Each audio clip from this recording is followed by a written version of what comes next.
একজন বৃদ্ধ মুত্তাকি আল্লাহ ভীরু লোক ছিলেন। তিনি তার ছেলেকে সব সময় তাকওয়া শেখাতেন।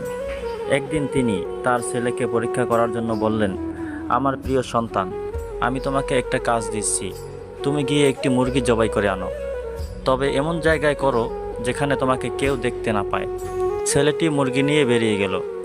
ঘন্টা দুই পরে ফিরে এলো, কিন্তু তার হাতে মুরগি জীবিতই ছিল।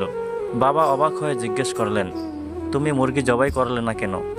ছেলেটি মাথা নিচু করে বলল, বাবা, আমি অনেক জায়গায় গেলাম, পাহাড়ের গুহায়, গাছের নিচে, কিন্তু যেখানেই যাই মনে হয় কেউ যেন আমাকে দেখছেন।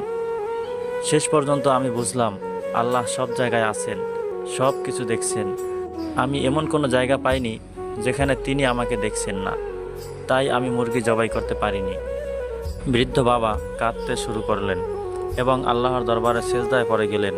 বললেন, আলহামদুলিল্লাহ, আমি আজ বুঝলাম আমার সন্তান সত্যিকারের আল্লাহ ভীরু হয়ে উঠেছে। সুবহানাল্লাহ।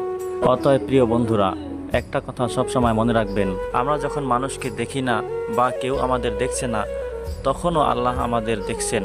প্রকৃত মুত্তাকি সেই যে গোপনে আল্লাহকে ভয় করে এবং গোপন অবস্থাতেও ন্যায়ের পথে চলে।